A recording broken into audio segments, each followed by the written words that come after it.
দর্শক, এবারে সবজি বাজারের খবর জানাবো। আমাদের সাথে এই মুহূর্তে লালমনিরহাট থেকে সরাসরি যোগ দিচ্ছেন মাহফুজ বকুল। যাচ্ছি তার কাছে।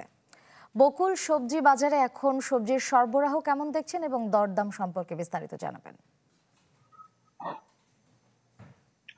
শ্রেয়া, লালমনিরহাটে কিন্তু আজকে আকাশ একবারে মেঘাচ্ছন্ন। সকাল থেকেই কিন্তু রাত থেকে গুড়ি গুড়ি কিছুটা বৃষ্টি হচ্ছিল, একদম সকাল থেকে কালো মেঘে কিন্তু চতুর্দিকে ছেয়ে গেছে। এখন কিন্তু সূর্য উঠবার কথা, কিন্তু সূর্য দেখেনি, যার কারণে বাজারগুলো জমজমাট হয়ে ওঠেনি এবং সবজির যে সরবরাহের কথা আপনি বললেন সেই সরবরাহ কিন্তু অনেকাংশে কম। এবং এখন যেহেতু একবারে অফ সিজন, ধীরে ধীরে আসলে শীত ঘনিয়ে আসছে, তখন অথবা সবজি যখন আরো বেশি, বিশেষ করে আগাম শীতকালীন সবজিগুলো কিছুদিন পর বাজারে আসতে শুরু করবে, তখন সরবরাহ বেশি থাকবে এবং তখন কিন্তু দামও হাতের নাগালে চলে আসবে। আমি যদি একটু যদি তথ্য দিই যে বর্তমানে যে সবজির বাজার রয়েছে সেটি কিন্তু কিছুটা বাড়তি আমরা তথ্য পেয়েছি।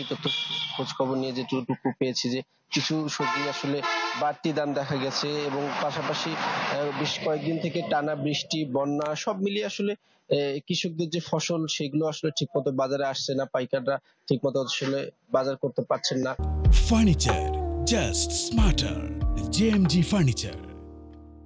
যার কারণে বাজারের দামগুলো আসলে বেড়ে যাচ্ছে। আমি যেটুকু তথ্য দিই যে আলু কিন্তু বিক্রি হচ্ছে কেজি প্রতি বাজারে 15 টাকা কেজি, পেঁপে বিক্রি হচ্ছে 20 টাকা কেজি, বেগুন বিক্রি হচ্ছে কিন্তু অনেকটা চড়া দামে 50 টাকা কেজি।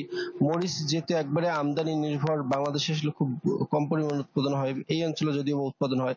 মরিচ বিক্রি হচ্ছে 150 টাকা কেজি, পেঁয়াজ বিক্রি হচ্ছে 70 টাকা কেজি, লাউ প্রতি পিস বিক্রি হচ্ছে 40 টাকা, শসা এগুলো বিক্রি হচ্ছে কিন্তু 40 টাকা কেজি, পটল বিক্রি হচ্ছে 60 টাকা কেজি, ঢেঁড়স 60 টাকা কেজি।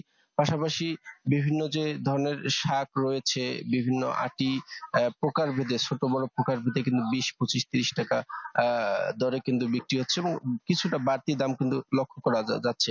যদিও বা কৃষক এবং ব্যবসায়ীরা বলছেন যে আসলে একবারে অফ সিজন, যার কারণে এবং যেহেতু বন্যা চলে গেল এই অঞ্চলে, বৃষ্টিপাত, ভারী বৃষ্টিপাত হচ্ছে, আকাশ আসলে সবসময় খারাপ থাকছে, যার কারণে সরবরাহ অনেক কম, যার কারণে কিছুটা দাম বাড়তি দেখা গিয়েছে। শ্রেয়া, এই ছিল আমার কাছে লালমনিরহাটের সবজি বাজারের সবশেষ। ধন্যবাদ বকুল। লালমনিরহাট থেকে সবজি বাজারের খবর জানাচ্ছিলেন মাহফুজ বকুল।